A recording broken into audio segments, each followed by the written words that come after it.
오늘도 주님의 말씀을 통해 하나님 나라를 누리는 복이 있기를 주님의 이름으로 축원합니다. 우리가 이제 민수기 1장에서 하나님의 군대로 이스라엘 백성이 계수되는 것을 함께 보았고요. 이제 오늘 본문 2장은 그들이 이제 어떻게 진을 치고 어떻게 행진해야 하는가에 대해 우리에게 보여주고 있어요. 본문의 내용이 길기는 하지만 내용은 간단해요. 이런 그림 하나로 다 전체를 아우를 수 있죠. 진을 치는 데 있어 회막을 중심으로 하여 동서남북으로 사방으로 진을 쳤다라는 거죠. 1절에 보면 여호와께서 모세와 아론에게 말씀하여 이르시되 이스라엘 자손은 각각 자기 진영의 군기와 자기 조상의 가문의 기호 곁에 진을 치되 회막을 향하여 사방으로 치라. 회막을 향하여 사방으로 치라는 거예요. 사방은 네 개의 방향, 즉 동서남북으로 치는데 어디를 향해요? 회막을 향한다는 거죠. 바로 회막을 중심으로 동서남북으로 치니까 12지파니까 한 방향당 몇 지파씩 배치가 되는 거예요? 3지파씩 배치가 되어지는 거죠. 그래서 동쪽에는 3절에 보면 동방 해돋는 쪽, 여기에는 어느 지파가 배치돼요? 유다, 이사갈, 스불론 지파가 배치가 되죠. 그런데 이 가운데 유다가 대표예요. 그래서 유다 진영이라는 표현을 쓰죠. 그래서 유다 진영의 지휘관은 누구고 몇 명이 속해 있고 그들이 진을 친다라는 거죠. 그래서 유다 지파는 지휘관이 암미나답의 아들 나손이고 74,600명이 계수되어 거기에 진을 치게 되고 또 그 다음에 이사갈 지파는 지휘관이 수알디엘의 아들 느다넬이고 54,400명이 계수되어 진치고 그리고 그 다음은 스불론 지파가 지휘관은 헬론의 아들 엘리압이고 57,400명이 진을 쳐요. 그래서 총계가 몇 명이에요? 186,400명이 여기에 이제 진을 치게 되는 거죠. 이런 순으로 해서 이제 쭉 설명을 해주는데 남쪽에는 르우벤과 시므온과 갓 지파가 그래서 르우벤이 여기에서는 대표가 돼요. 그래서 르우벤 진영이 되어지고 여기에서 이제 르우벤 지파의 지휘관은 스데울의 아들 엘리술이고 46,500명이 계수되어 진치고 그 다음은 시므온 지파의 지휘관은 슬루미엘이고 59,300명이 계수되어 진치고 그 다음에 갓 지파의 지휘관은 엘리아삽이고 45,650명이 계수되어 진을 치게 되어지는 거죠. 그래서 이들이 이제 남쪽에 이렇게 진을 치고 그 다음에 이제 서쪽에는 베냐민, 므낫세, 에브라임이 진을 치는데 여기에 대표는 누구예요? 에브라임이죠. 그래서 에브라임 진영, 에브라임 군대의 진영이라고 말을 하고 에브라임의 지휘관은 엘리사마고 45,500명이 계수되어 진치고 그 다음에 므낫세의 지휘관은 가말리엘이고 여기에 32,200명이 계수되어 진치고 그리고 베냐민 지파는 아비단이 지휘관이고 35,400명이 계수되어 진을 치는 거예요. 그래서 이 지금 서쪽에는 총 몇 명이 진을 쳐요? 108,100명이 진을 치게 되는 거죠. 그리고 이제 마지막 북쪽에는 단, 아셀, 납달리가 진을 쳐요. 이들에게는 누가 대표예요? 단이죠. 그래서 단 군대의 진영이 되어지고 단 지파의 지휘관은 아이에셀이고 62,700명이 계수되어 진치고 그 다음에 아셀 지파는 지휘관이 바기엘이고 41,500명이 계수되어 진을 치고 그 다음에 마지막 납달리는 지휘관이 아히라고 53,400명이 계수되어 진치고 그래서 이들 진영의 총계가 157,600명이 되어져요. 그래서 이렇게 세 지파씩 지휘관은 누구고 몇 명이 계수되었고 이들의 총계가 얼마고 그래서 이렇게 동서남북으로 사방으로 성막을 둘러치게 되어지는 거죠. 그래서 항상 이들이 진칠 때는 성막이 중심이고 성막을 향하는 거예요. 외부를 향하는 게 아니라 어느 적이 쳐들어오는지 사방을 경계하며 살아가는 게 아니라 회막을 향하여 살아갔다고요. 진을 친다는 건 무슨 의미예요? 멈춰 섰다는 거고 휴식을 갖는 거죠. 그러니까 행진에 나가는 게 아니라 쉬는 거예요. 쉴 때 사방을 경계하며 그들이 바짝 긴장하는 게 아니라 정말 회막을 향하여 쉬는 거예요. 그게 우리에게 무엇을 의미하는가? 진정한 쉼은 어디로부터 오는가라는 것을 보여주죠. 이들의 삶 자체가 회막이 중심이 되어야 돼요. 하나님이 중심이 되어야 돼요. 그리고 이 회막, 성막은 무엇을 상징해요? 그리스도를 상징하죠. 우리가 출애굽기에서 성막에 대해 배울 때 보았듯이 이건 온통 예수 그리스도를 예표하는 거예요.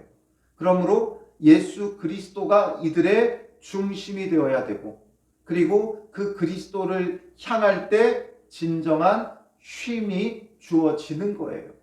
예수 그리스도 없이는 진정한 안식과 평안이 없죠. 그래서 이제 예수 그리스도의 십자가에 죽으시고 부활하신 이후 우리는 안식 후 첫날 참된 안식을 누리는 거예요. 안식일의 규정이 우리에게 안식을 주는 게 아니라 안식 후 첫날 그리스도의 부활과 함께 우리는 참된 안식과 평안을 누리는 그리스도인, 그리스도의 사람이 되어진 거죠. 그러므로 진칠 때 성막이 중심이 되는 것뿐만 아니라 놓치지 말아야 되는 게 회막을 향하여라는 거죠. 회막을 향하여. 우리가 회막을, 이들이 구약의 성도들이 회막을 향하여 진을 쳐야 쉼을 얻는 거예요. 사방을 경계하며 회막 바깥쪽을 바라보며 사는 게 아니라는 거죠. 오늘 우리는 그리스도를 향하여 진친 자가 되어야 돼요. 그래서 우리의 중심이 그리스도일 뿐만 아니라 그리스도를 향하여 그리스도를 바라보고 그리스도를 구하며 그리스도의 은혜와 구원을 간구하는 그런 삶을 살아야 한다라는 거죠. 그리고 또 여기에 간략하게 숨겨놓은 메시지가 있어요. 간략하게 숨겨놓은 게 뭐냐면 행진에 대해서도 말씀한다는 거죠. 9절에 보면 유다 진영은 어떻게 행진하라고 말하고 있어요? 그들은 제1대로 행진할지니라. 제1대로 행진한다는 게 첫 번째 1대로 행진해 나가라는 거죠. 그래서 이 유다 진영이 가장 앞장서 나가는 거예요. 그럼 그 다음은 뭐예요? 남쪽에 있는 루벤 군대 진영이죠. 그래서 15절 마지막에 보면 그들은 제2대로 행진할지니라. 르우벤 진영이 유다 진영에 이어서 제2대로 행진해 나가는 거예요. 그럼 그 다음에는 어디예요? 에브라임 군대 진영, 서쪽에 있는 에브라임 군대 진영 24절에 보면 제3대로, 그들은 제3대로 행진할지니라. 이들이 이제 제3대로 행진해 나가요. 그 다음에 마지막 네 번째는 어디가 행진해요? 북쪽에 있는 단 군대 진영이 되겠죠. 그래서 31절에 보면 후대로 행진할지니라. 후대라는 건 가장 뒤에 쫓아간다. 그래서 1대, 2대, 3대, 4대 이렇게 행진해 가는 거예요. 마치 대대처럼 1대대, 2대대, 3대대, 4대대 이렇게 행진해 나가는데 그 사이에 껴있는 구절이 하나 있어요. 17절에 보면 그 다음에 회막이 레위인의 진영과 함께 모든 진영의 중앙에 있어 행진하되 되어 있죠. 2대인 남쪽에 진을 쳤던 루벤 군대 진영이 16절에 제2대로 행진하고 그 다음에 라고 되어 있죠. 그러니까 1대, 2대, 3대, 4대가 가는데 어디예요? 2대 다음에 딱 정중간에 중앙에 바로 회막이 레위인들과 함께 가는 거예요. 그 이야기는 행진할 때도 뭐가 중심에 있다는 거예요? 회막, 성막이 중심에 있다는 거예요. 물론 더 나중에 이제 자세하게 그 행진에 대해 보면 조금 더 달라요. 맨 앞에는 법궤가 나가죠. 그 다음에 성막에 기부들이 가고 그 다음에 뭐가 가고 막 이런 것들이 이제 뒷부분에 나오는데, 그런데 결국 이 원리는 중앙에는 성막이 행진해 간다는 거죠. 회막이.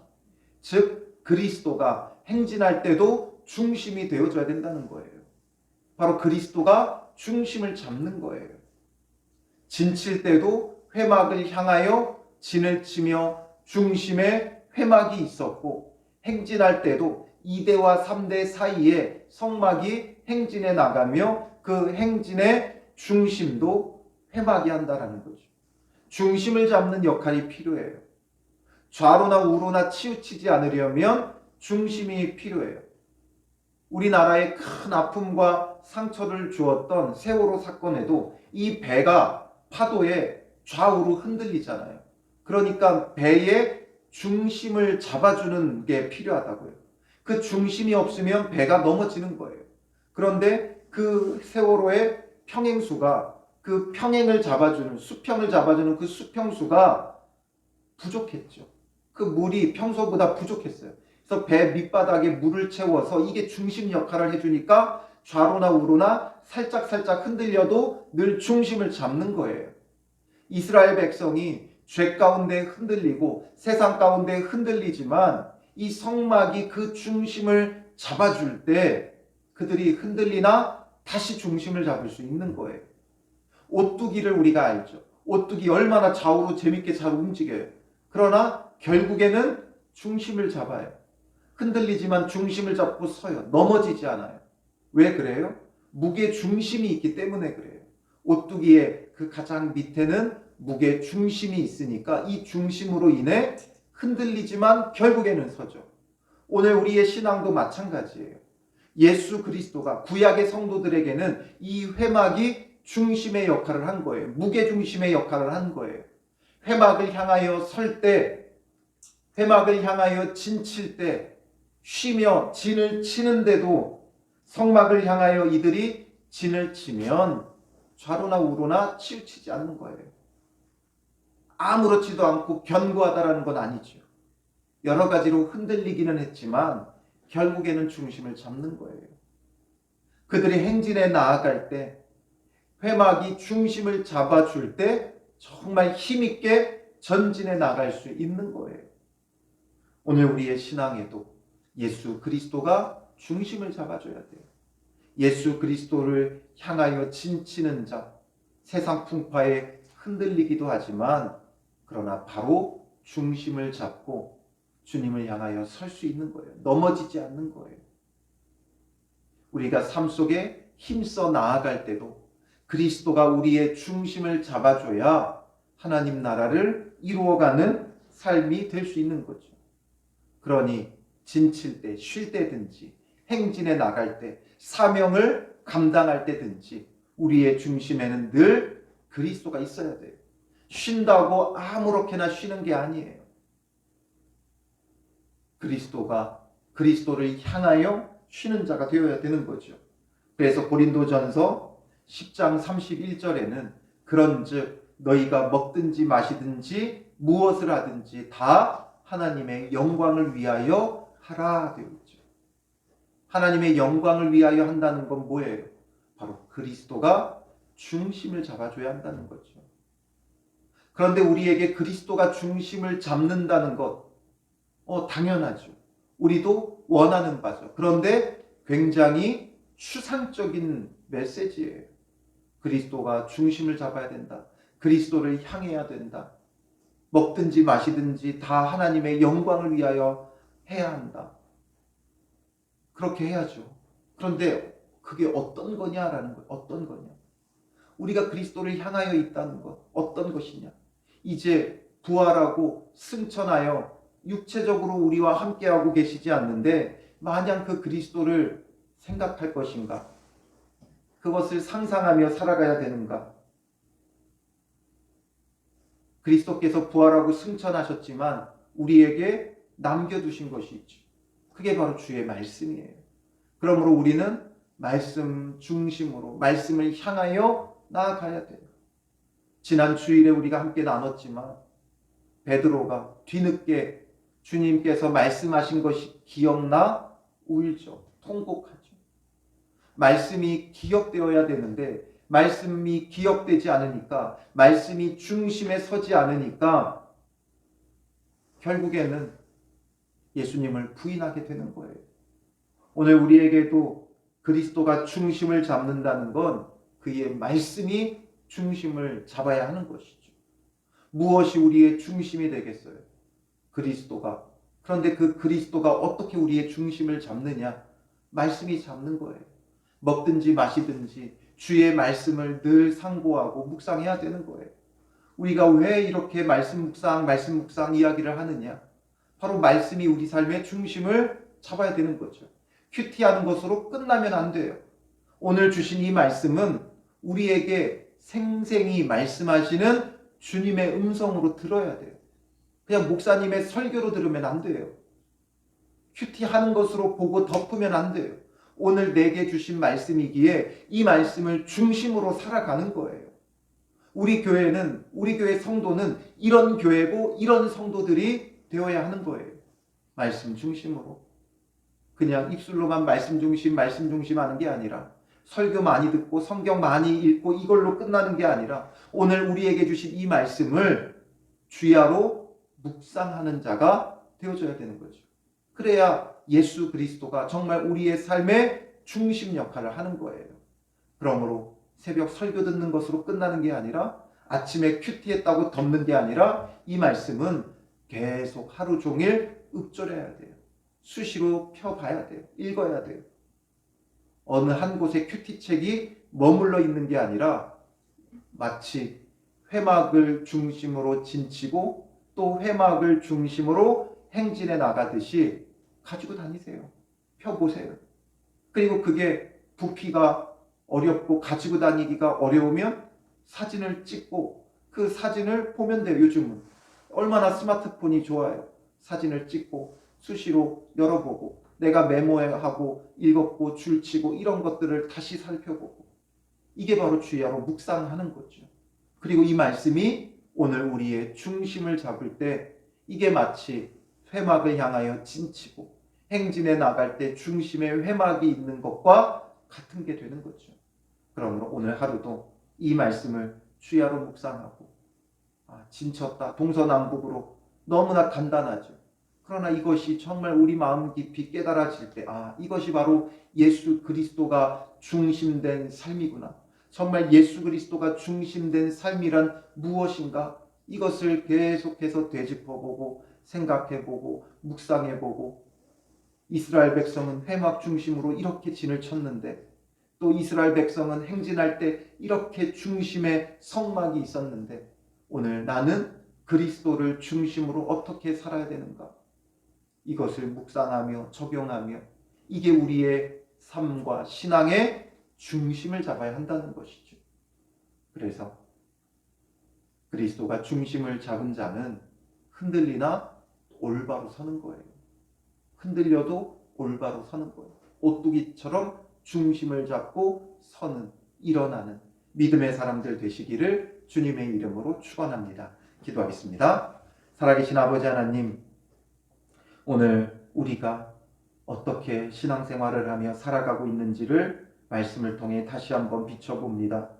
출애굽한 이스라엘 백성에게 회막을 향하여 사방으로 진을 치게 하시고, 또 행진할 때 그 중앙에 중심에 회막이 가게 하셨던 주님, 이것으로 그들이 중심을 잡고 그들이 좌로나 우로나 치우치지 않게 하셨던 주님, 오늘 우리는 이제 그리스도를 중심으로 그리스도를 향하여 진친자 되게 하시고, 그리스도를 중심으로 행진해 나가는 믿음의 사람들 되게 하여 주시옵소서. 먹든지 마시든지 무엇을 하든지, 우리가 쉬든지 일하든지, 우리가 안식하든지 또한 사명을 감당하든지, 우리의 중심에 그리스도가 있게 하여 주시고 그리스도를 향하는 자들이 되게 하여 주시옵소서.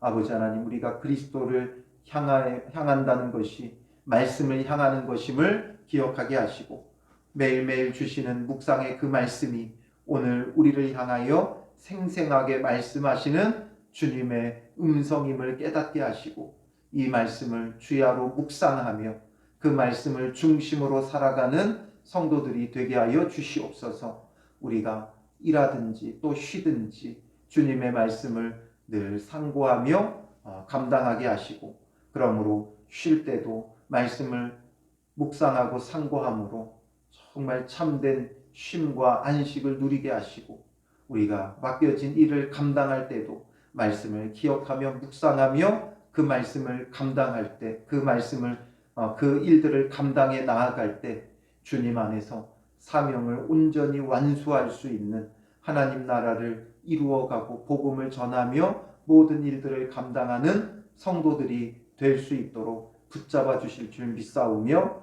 예수님의 이름으로 기도합니다. 아멘.